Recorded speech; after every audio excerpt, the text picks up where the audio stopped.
Let's solve question number 24. Look at this question carefully. We can see that it's the question to be solved with the concept of limiting reagent. Look at this reaction. N2 plus H2 will give 2NH3. Firstly, it is not a balanced reaction, so we will firstly balance it. So look carefully, this reaction is not balanced and 2 here is 2, so 2 this side, but hydrogens are 6, so we will add 3 here, so now this reaction is balanced. What is given is that mass of nitrogen is 2 into 10 to the power 3, mass of hydrogen is 1 into 10 to the power 3. So firstly we will find out the moles of them.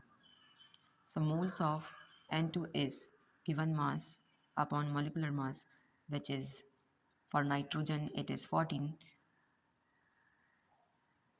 and then moles of hydrogen, which is given mass upon molecular mass, which is 1. So it will come out to be 10 to the power 3. It will come out to be 0.1 into 10 to the power 3. Now clearly see that we have stoichiometric coefficient here 1, but here the stoichiometric coefficient is 3. So for finding out what is limiting reagent, we will divide this 0.1 into 10 to the power 3 by their stoichiometric coefficient, and here also by that, and we will find out it is 0.1 into 10 to the power 3, but this will become 0.3 into 10 to the power 3. Since this number is small, this means nitrogen is our limiting reagent. Now nitrogen is our limiting reagent, and we can see that if 1 mole of N2 reacts with 3 mole of this, then the 2 moles of NH3 is produced. Now we need to find out the mass of 2NH3 when 1 mole of this reacts and 2 mole of this is formed. Okay, when 1 mole of this reacts, 2 moles of NH3 is formed. That means when 0.1 into 10 to the power 3 moles of this will react, how many moles of this will find? You can see for getting this value 0.1, what we are doing, we are multiplying 1 with something like x. This x is 0.1 into 10 to the power 3. So to find out here what's the moles, we will multiply it by that only. So 0.2 into 10 to the power 3. These are the moles, but we need to find out the mass of NH3.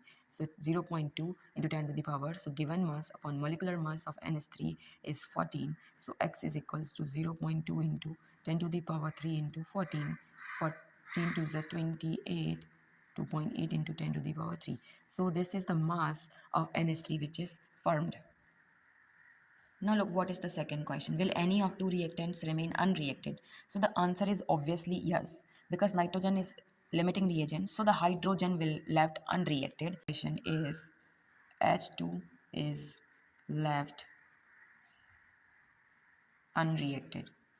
Now look in the third question. It is asking if there is something which is left unreacted, it is which one and what would be its mass.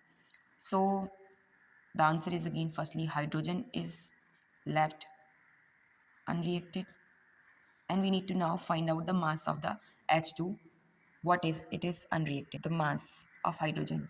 Since 1 of this mole is required, then 3 of mole of H2 is produced. So we already have 1 mole of this, 3 mole of this.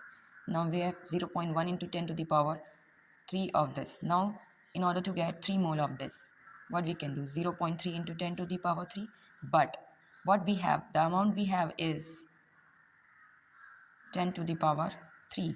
So we can subtract it out. What we will get? 0.7 into 10 to the power 3. Now only the 0.3 will be used. This mass will be, this number of moles will be left out. So we can find out the mass. The mass will come out to be 0.7 into 10 to the power 3 grams, obviously.